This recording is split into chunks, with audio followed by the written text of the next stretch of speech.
Jabar News TV, Najas TV. Sebagai hari untuk memperingati memerangi Islamofobia, ya. 15 Maret 2022, tanggal 15 Maret adalah momentum ketika terjadinya peristiwa berdarah pembantaian kaum muslimin 50 orang lebih, ya, yang wafat ketika itu dibombardir oleh teroris, ya, di New Zealand, Selandia Baru, atas nama kebencian terhadap Islam. Oleh karenanya ini adalah sebuah momentum yang sangat penting. Lalu Amerika Serikat saat ini juga telah meloloskan undang-undang anti Islamofobia. Lantas bagaimana di negeri kita, di Indonesia, negeri dengan mayoritas kaum muslim, ya, yang mana penistaan agama, penodaan agama, pelecehan terhadap Islam, terhadap Rasulullah SAW, Al-Quran begitu luar biasa. Akankah undang-undang anti Islamofobia di Indonesia akan segera diterbitkan? Oleh karenanya, marilah kita simak pemaparan para pembicara kita. Yang pertama, kesempatan memberikan kepada Bapak Dr. Ferry Judiantono, ya. Beliau sebagai koordinator tes anti Islamofobia yang tentu beliau sedang menyusun, ya, rancangan undang-undang untuk bisa diberikan, ya, kepada DPR, ya, untuk bisa diolah dan diterbitkan menjadi undang-undang. Pak Ferry, mungkin Bapak bisa jelaskan, ya, kepada kami semua, ya, apa itu tes anti Islamofobia, latar belakangnya, dan capaiannya sudah apa saja dan apa rintangan-rintangannya. Kami silakan Pak untuk menyampaikan.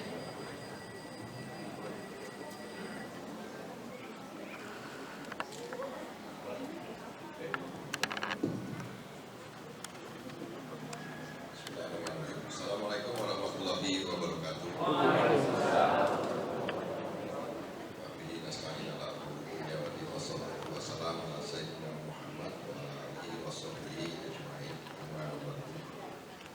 Pertama saya merasa mendapatkan satu kehormatan diundang ini oleh panitia.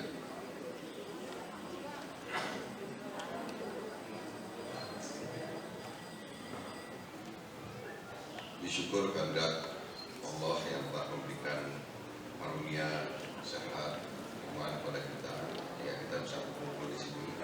Juga tidak lupa mengucapkan salam salawat kepada Rasulullah Muhammad SAW. Jadi tadi disampaikan oleh moderator, saya sebutannya tadi ketua atau koordinator des anti Islamofobia. Jadi saya sempurnakan. Jadi saya diberi kepercayaan amanat menjadi ketua des atau gugus tugas anti Islamofobia oleh organisasi Islam, Syarikat Islam. Jadi kebetulan saya akhir tahun lalu diberi kepercayaan sebagai Sekretaris Jenderal di Pimpinan Pusat Syarikat Islam. Tapi secara internal Syarikat Islam sudah membuat des anti Islamofobia, dan kebetulan saya diberi kepercayaan untuk mengkoordinir kegiatan ini. Dan seperti tadi disampaikan juga, des anti Islamofobia di Syarikat Islam ini sudah sekarang melakukan beberapa kegiatan. Yang pertama, kita sudah berkomunikasi dengan teman-teman di Majelis Ormas Islam, di rapatnya rutin di Dewan Dakwah di Jakarta, dan di internal Syarikat Islam sendiri kita sudah bentuk satu kegiatan, namanya di balik dalam Syarikat Islam itu kita buat satu naskah rancangan akademik, rancangan undang-undang anti Islamofobia. Nah, FGD-nya, fokus group discussion-nya sudah kita lakukan sekali, tapi kemudian untuk FGD yang berikutnya tentu kita akan melibatkan ormas-ormas Islam yang lainnya untuk menyempurnakan rancangan undang-undang anti Islamofobia ini. Kemudian sampai dengan sempurna rancangan undang-undang anti Islamofobia itu, insya Allah kita niatkan bersama-sama akan kita sampaikan ke DPR RI sebagai rujukan bahan supaya nanti insya Allah RUU ini ditetapkan sebagai undang-undang anti Islamofobia di Indonesia. Kenapa RUU ini penting? Karena supaya kita semua, kita itu dalam pengertian pemerintahnya, masyarakatnya, kemudian semua yang terlibat di dalam negara juga mendapatkan satu rujukan yang sama. Saya sudah bertemu dengan Pak Kapolri. Saya minta supaya pihak polisian juga punya niat, keinginan untuk menyamakan persepsi dengan kita. Kalau sekarang ini kan Badan Penanggulangan Terorisme BNPT atau Densus itu per definisi mereka mendefinisikan sendiri apa yang disebut terorisme, apa yang disebut radikalisme, apa yang disebut dengan fundamentalisme. Nah, saya sampaikan kepada Pak Kapolri bahwa penyamaan persepsi itu penting supaya jangan masing-masing pihak punya definisi. Kan repot kalau misalkan tiba-tiba kita masyarakat juga punya daftar 1.000 anggota polisi yang terpapar Islamofobia. Bagaimana Pak Kapolri? Saya punya daftarnya, ada sekitar 1.000-an anggota kepolisian yang terpapar Islamofobia. Kan bisa repot Pak Kapolri. Nah oleh karena itu sebaiknya duduk bersama untuk menyamakan persepsi. Yang kedua, pentingnya undang-undang ini supaya juga bisa digunakan. Sekarang kan ada buzzer-buzzer bicara tentang Islam secara negatif, tidak pernah diambil tindakan. Pihak aparat selalu nggak pernah ditangkap. Sakti. Nah, tapi kalau ada undang-undang ini, nggak bisa orang. Mereka harus bisa memaksa siapapun untuk bisa mempertanggungjawabkan secara hukum. Kemudian undang-undang ini penting, anti Islamofobia bisa dijadikan sebagai referensi supaya tidak boleh lagi ada kriminalisasi ulama, kriminalisasi aktivis-aktivis Islam, cap tuduhan pesantren, masjid, segala macam yang dianggap menurut versi mereka. Jadi ini penting. Nah, oleh karena itu, insya Allah mohon doa dan dukungan dari Bapak Ibu semua untuk supaya nanti naskah akademik rancangan undang-undang anti Islamofobia ini bisa kita sampaikan, baik sendiri-sendiri maupun insya Allah kalau bisa bersama-sama kita sampaikan ke DPR supaya ini segera ditetapkan menjadi undang-undang. Bapak Ibu semuanya, saya ingin juga menyampaikan bahwa tadi benar bahwa di Amerika Serikat sendiri ada perjuangan tentang anti Islamofobia ini. Teman-teman aktivis di sana, salah satunya yang terkenal Ilhan Omar, anggota DPR, dan kemudian berhasil membuat anti Islamofobia ini menjadi undang-undang yang disahkan oleh House of Representatives atau DPR di Amerika Serikat, dan sekarang sedang dilakukan upaya untuk ditetapkan sebagai keputusan Kongres di Amerika Serikat. Bayangkan sebuah negara yang penduduknya masyarakat Muslim di sana bukan mayoritas, tetapi berhasil menggolkan undang-undang ini menjadi undang-undang yang bisa diberlakukan. Belum lagi tadi disampaikan juga oleh moderator bahwa tanggal 15 Maret yang lalu Perserikatan Bangsa-Bangsa sudah menetapkan sebuah resolusi tentang anti Islamofobia, dan ini tentu mengikat kepada anggota-anggota Perserikatan Bangsa-Bangsa untuk segera ditindaklanjuti, direspon. Nah, resolusi ini harus segera disambut justru oleh negara, apalagi di Indonesia yang mayoritas penduduknya Muslim, harusnya kita cepat merespon. Dan oleh karena itu kemarin juga di Syarikat Islam kita cepat-cepat untuk merespon anti-Islamofobia ini sebagai sesuatu yang memang wajib dan penting untuk kita laksanakan, dan insya Allah masalah anti-Islamofobia ini bisa menjadi wahana atau sarana untuk mempersatukan umat lagi. Sebab kita punya alat perjuangan yang selama ini meskipun kita mayoritas, tetapi kondisi-kondisi tertentu sangat tidak menguntungkan kita, dan ini adalah alat perjuangan kita, perjuangan umat untuk bisa kita lindungi kepentingan dan marwah agama kita. Pemerintah Pak Jokowi Widodo sekarang ini agak kurang memang memperhatikan aspek terhadap. Ada banyak sekali peristiwa yang saya ingin menyebutkan karena ini agak sensitif, adalah peristiwa kilometer 50. Peristiwa kilometer 50 di Amerika Serikat sendiri itu sekarang sudah disebut sebagai peristiwa unlawful killing. Tapi di kita itu nggak ada, ya kalaupun ada pengadilan tanda kutip. Nah, peristiwa-peristiwa baik kriminalisasi maupun peristiwa yang sangat penting seperti peristiwa kilometer 50 ini juga harus disikapi oleh kita.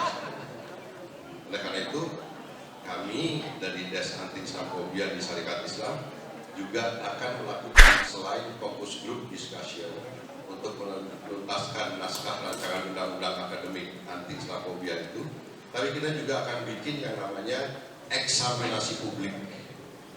Eksaminasi publik itu seperti gelar perkara yang kita buat sendiri dan melibatkan para ahli untuk menguji tentang peristiwa unlawful killing atau peristiwa seperti kilometer 50. Tetapi bukan menjadi ranahnya Des Anti-Islamofobia kita, karena itu harus melibatkan para ahli dan termasuk juga Amnesty International untuk bisa menjelaskan peristiwa yang sebenarnya terjadi.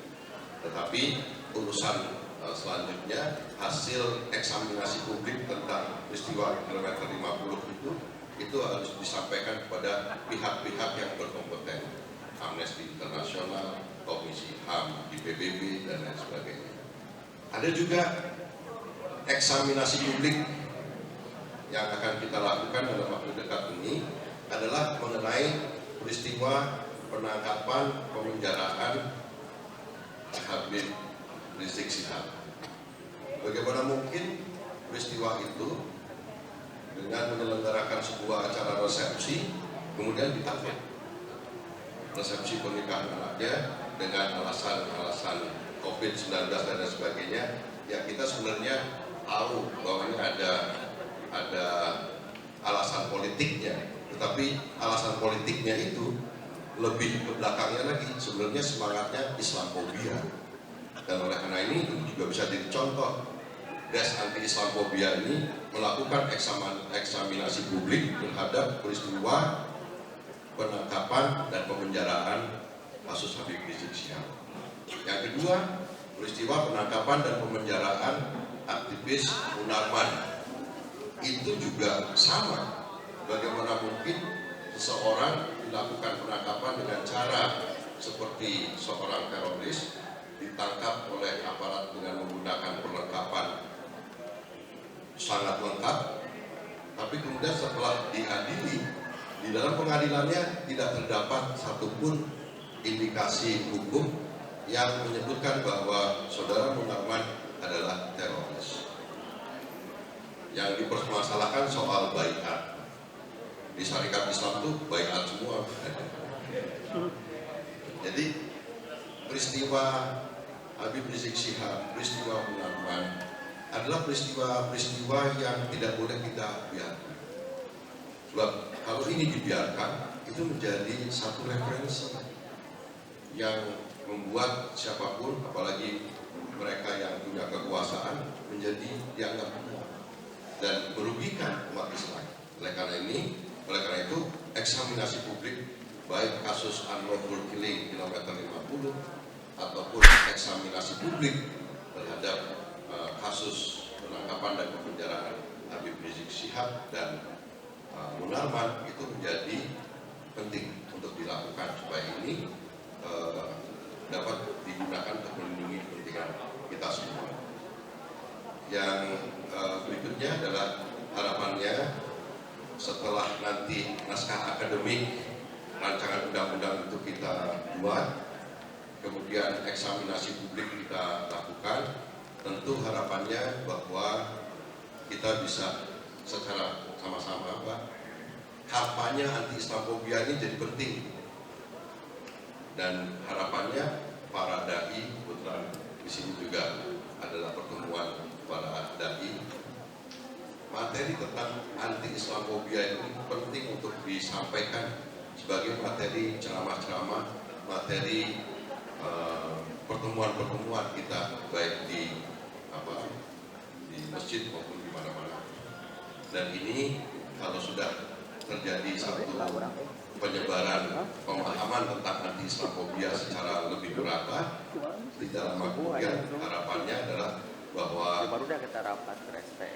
anti Islamofobia ini bisa menjadi isu yang bisa mempersatukan kita semua.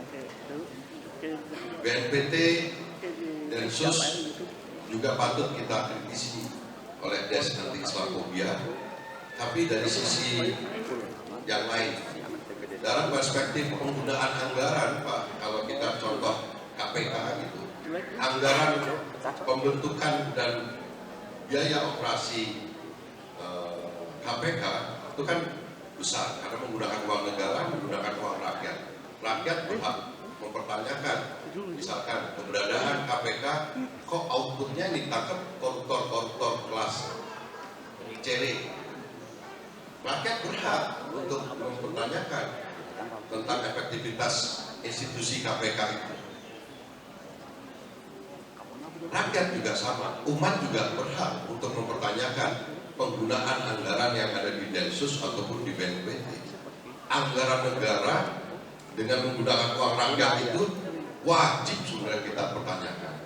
Kalau outputnya nggak ada, jangan orang kumpul-kumpul bawa golok diambil, ditangkap karena dianggap mau mendirikan negara Islam. Karena saking nggak ketemunya, akhirnya ya ini bisa saya pertanggungjawabkan. Kenapa orang bawa golok dianggap mau mendirikan negara Islam? Ini kan sesuatu yang sebenarnya kalau kita usut dari besaran anggaran yang digunakan dengan outputnya, kita rakyat umat berhak mempertanyakan efektivitas dari Densus dan BNPT.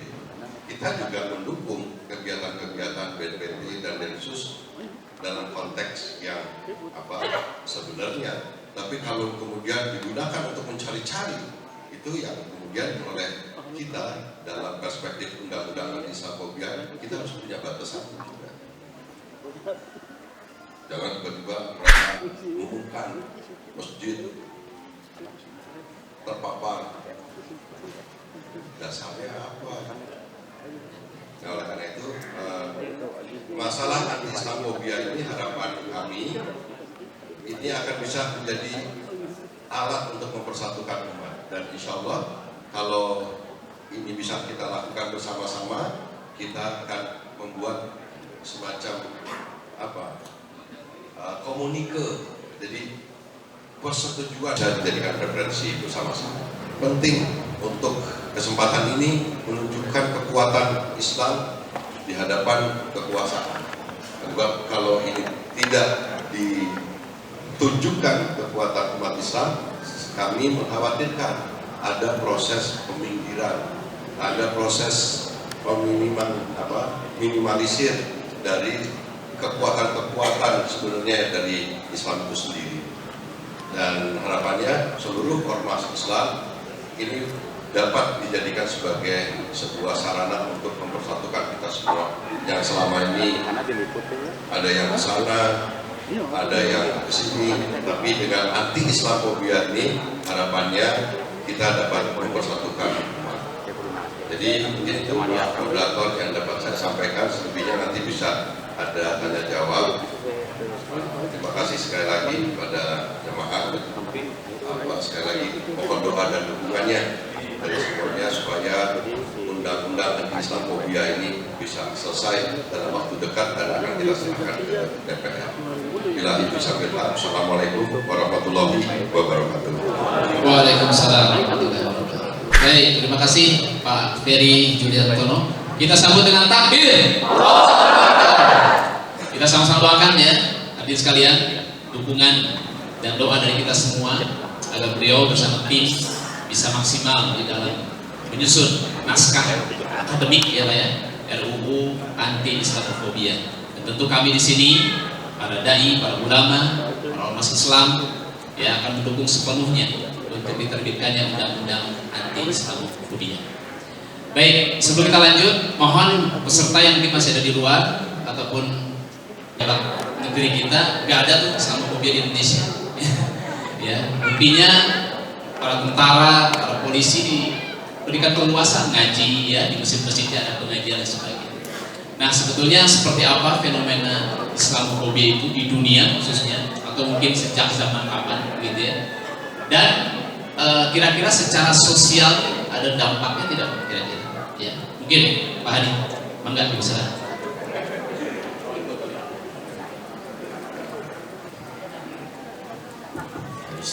Kang Rijal dulu yang baru pulang umroh biar semangat ya.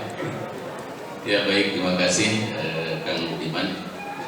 Bismillahirrahmanirrahim. Assalamualaikum warahmatullahi wabarakatuh. Alhamdulillahi wa kafa, wassalatu wassalamu ala nabiyil mustafa wa ala alihi ahli sidqi wal wafa. Asyhadu an la ilaha illallah wa asyhadu anna Muhammadan abduhu wa rasuluh. Amma ba'du. Hadirin yang saya hormati, wabil khusus narasumber kita yang tadi sudah menyampaikan, Bang Ferry, yang sudah menyampaikan informasi penting, baik informasi di tataran global maupun juga nasional, dan ini tentu untuk kita di daerah cukup penting ya. Setelah pandemi ini kan informasi terhambat, semua menafsirkan masing-masing di medsos ya. Informasi masuk kita tafsirkan sendiri, akhirnya berkembang dan seterusnya. Alhamdulillah hari ini kita bisa bertatap muka offline ya. Panitia tidak menyelenggarakan online ya. Juga ini Kang Rizal ya, senior kita yang setiap hari sangat produktif menulis tentang situasi dan kondisi keadaan bangsa dan negara kita. Tidak jarang juga memprovokasi untuk maksudnya yang positif ya. Kita memprovokasi supaya kita berpikir kritis ya, supaya kita juga mengambil peran-peran apa yang bisa kita lakukan sebagai umat Islam khususnya di Indonesia ini. Ya, kepada saya diminta untuk